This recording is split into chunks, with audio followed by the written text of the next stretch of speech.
বাঙ্গালকে high court দেখাবেন না, সংবিধানের দোহাই দিচ্ছেন। ইলেকশন কমিশনের কেউ কেউ বলছেন পিআর পদ্ধতি নাকি সংবিধানে নাই। আপনারা তো সংবিধান চর্চা বেশি করেন, আমরা আপনাদেরকে সাধুবাদ জানাই, বিজ্ঞ মানুষ। আমি আপনাদেরকে সংবিধান খুলে পড়তে বলবো। সংবিধানের 119 নম্বর ধারা খ আর্টিকেলে সাব আর্টিকেলে বলা হয়েছে এই কমিশনের দায়িত্ব হচ্ছে জাতীয় সংসদ সদস্যদের নির্বাচন অনুষ্ঠান করা। সেখানে বলা নাই পিআর হবে, বলা নাই সেখানে বর্তমান ট্রেডিশনাল পদ্ধতি হবে, যেটাকে বলা হয় এফপিটিপি। এখন সিস্টেমটা হবে এফপিটিপি, অর্থাৎ বর্তমানে 300 আসনে আসন ভিত্তিক নির্বাচন হয়। এটা 53 বছর আমাদের সুষ্ঠু নির্বাচন উপহার দিতে পারে না, এই পদ্ধতি ব্যর্থ প্রমাণিত হয়েছে। আর সুষ্ঠু নির্বাচনের জন্য হলো পিআর পদ্ধতি।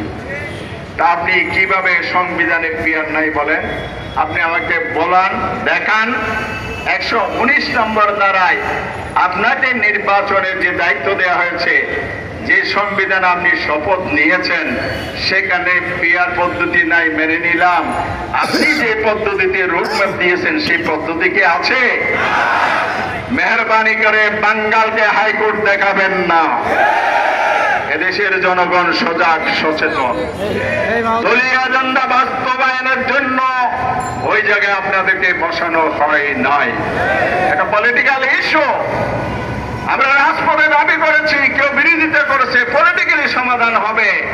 সাংবিধানিক প্রতিষ্ঠানে থেকে আপনারা কেন এর বিরুদ্ধে অবস্থান নিয়েছেন? তাহলে আপনি কি নিরপেক্ষ আছেন এটা জনগণ মনে করবে? এই জন্য বলতে চাই, মেহরবানি করে অতিকথন বন্ধ করুন। এখতিয়ারের বাইরে গিয়ে কথা বলবেন না। সংবিধান সংবিধান জিকির করে জাতিকে আবার অন্ধকারের দিকে ঠেলে দিবেন না। অন্তর্বর্তীকালীন কি সরকার একটা কি সংবিধানে আছে? কোন পৃষ্ঠে আছে, কোন ধারে আছে বলেন? আমি চ্যালেঞ্জ করছি নাই। তাহলে আপনি তো সেই সরকারের নিযুক্ত নির্বাচন কমিশনার, কিসের সংবিধানের দোহাই দেন? আপনিও তো সাংবিধানিক পথে আসেন নাই। সুতরাং নতুন বিতর্কের জন্ম দিয়ে আস্থা হারাবেন না।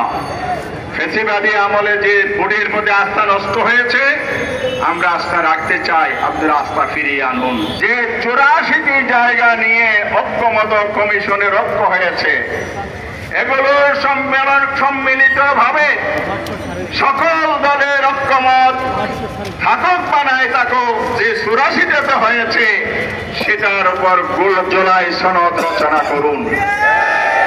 অবিলম্বে জুলাই সনদকে আইনি মর্যাদা দিতে হবে, বাস্তবায়ন করতে হবে, এর ভিত্তিতে নির্বাচন করতে হবে।